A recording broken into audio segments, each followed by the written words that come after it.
दाहिने पैर की एड़ी पे रखेंगे और बाएं हाथ से बाएं पैर की एड़ी पे रखेंगे और ऐसे गर्दन को नीचे करते हुए और अपने चेस्ट को ऊपर और अपने पेट को आगे की तरफ ऐसे।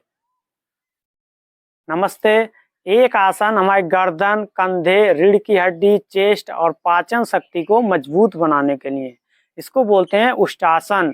उष्टासन का अर्थ है ऊंट, मतलब इस आसन में हम अपने शरीर को ऊंट जैसे शेप में कर देते हैं। इसको करने के लिए आप सबसे पहले इस तरीके से वज्रासन में बैठ जाएं। उष्टासन करने के लिए 3 स्टेप में बताएंगे जिससे आप आसानी से अपने घर पे सीख सकते हैं। तो आप इस तरीके से अपने घुटने के बल खड़े हो जाएं, अपने दोनों पैर के पंजों को इस तरीके से सीधा कर लें और घुटना भी आपस में मिला लें और पैर का पंजा भी आपस में मिला लेंगे। लेकिन अगर आप पैर का पंजा आपस में मिला के नहीं कर पाते हैं तो इसको पैर को पीछे से थोड़ा खुला भी रख सकते हैं। तो पैर का पंजा आपस में मिला लेंगे और अपने दोनों हाथों को इस तरीके से अपने कूल्हे पे रख लेंगे और श्वास भरते हुए अपने कमर के ऊपरी हिस्से को पीछे रास्ते इस तरीके से घुमाएंगे। देखिए ऐसे, ये इसका पहला स्टेप है।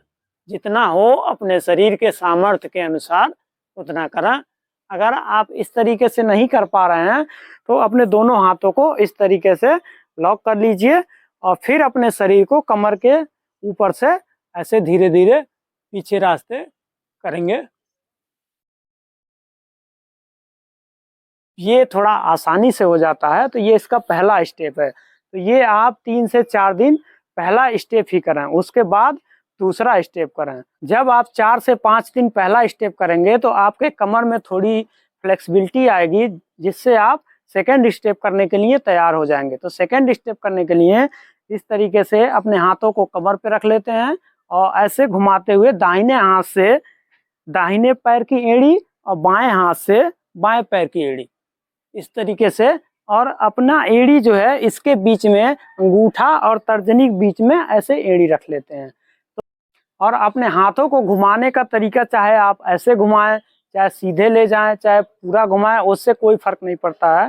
तो इस तरीके से दाहिने हाथ से दाहिना एड़ी और बाएं हाथ से बायां एड़ी और इस तरीके से श्वास भरते हुए पूरा अपने कमर से ऊपर मोड़ लेंगे ऐसे।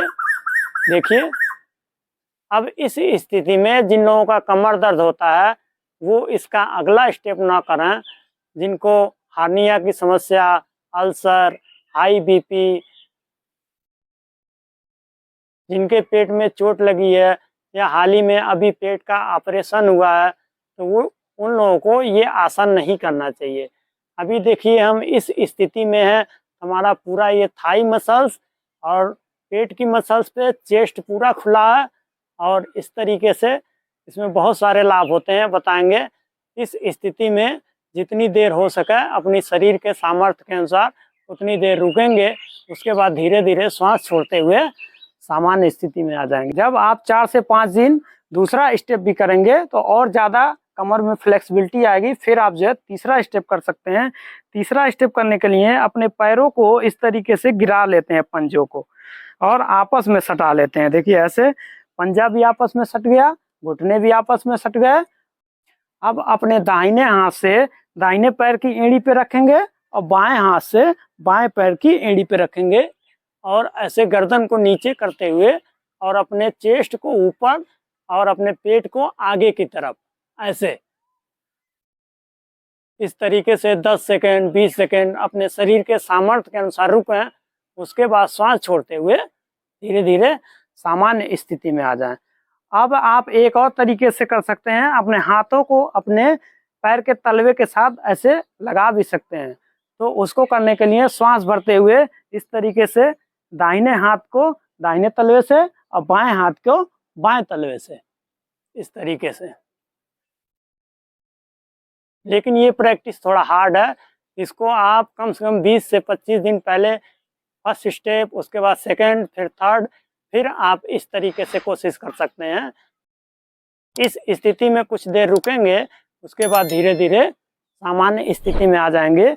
ये इसका 3 स्टेप है जिसको आप अगर हर स्टेप को 5 दिन 6 दिन लगाते हैं तो 20 से 25 दिन में आप इसे बड़े आराम से सीख जाते हैं। उष्टासन करने के बाद एक आसन आगे की ओर झुकने वाला करना चाहिए, तब जाके इसका पूरा लाभ होता है, क्योंकि उष्टासन पीछे की ओर झुकने वाला आसन है।